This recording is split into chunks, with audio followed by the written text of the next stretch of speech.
몇 년 전 2~3천 원 정도에 구입했던 일회용 차량 비닐 커버입니다. 오늘은 이걸 이용해서 미니 비닐하우스를 만드는 방법과 꼭 유의해야 할 점을 간단히 말씀드리겠습니다. 안녕하세요, 묘미 채널입니다. 날씨가 부쩍 추워졌습니다. 이번 주에는 상추 모종 옮겨 심은 자리에 비닐하우스를 만들었습니다.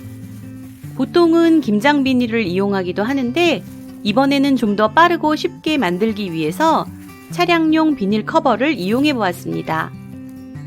현재는 얼마에 팔고 있나 궁금해서 네이버 쇼핑에 검색을 해보니까 요즘에도 2~3천 원 내외로 팔고 있었어요.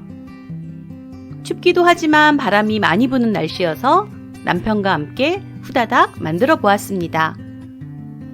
우선 활대를 적당히 구부려 줍니다. 한랭사를 철거하고 정리해 두었던 활대입니다. 적당히 구부려서 비닐하우스에 뼈대를 만들어 줍니다.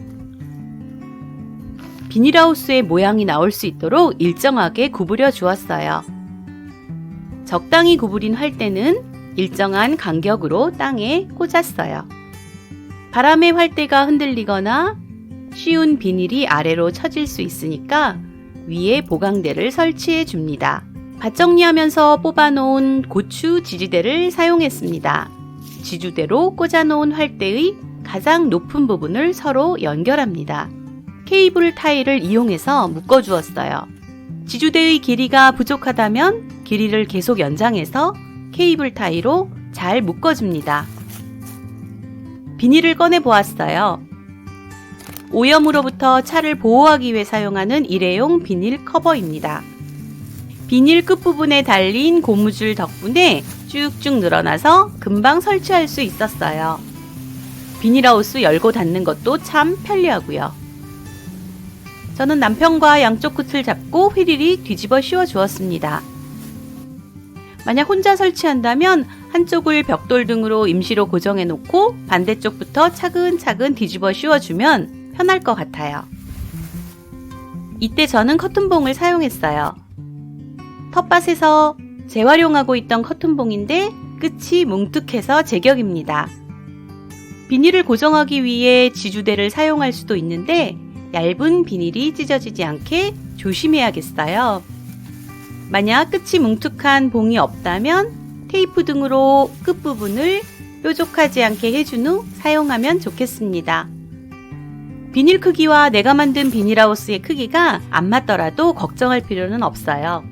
그럴 때는 남는 비닐을 봉에 돌돌 말아 넣고 오이 집게로 고정해주면 됩니다. 끝에 고무줄이 달려있는 신축성 있는 비닐이어서 설치할 때도 빠르지만 비닐하우스를 열 때도 편리합니다. 여러 가지 작업을 하거나 수확할 때도 참 편리할 것 같아요. 본격적인 겨울이 되어서 강추위가 이어진다면 비닐 끝부분을 흙으로 고정해주는 것처럼 찬바람이 들어가지 않도록 좀 더 적극적으로 작업을 해주어야 할 것 같아요. 틈은 좀 더 메워주고 날씨 보아가면서 필요하다면 뽁뽁이 같은 것으로 비닐을 더 덮어줄 계획도 있습니다. 그럴 때는 윗부분에 공기 구멍을 살짝 뚫어 주어야 할지도 모르겠네요. 하지만 이번 주에는 이 정도까지만 해도 충분하기에 잘 마치고 집에 왔습니다. 지금까지 비닐 커버로 간단하게 미니 비닐하우스 만드는 방법을 보여드렸습니다. 오늘도 제 영상을 끝까지 시청해주셔서 정말 감사합니다. 다음 영상에서 또 만나 뵙겠습니다.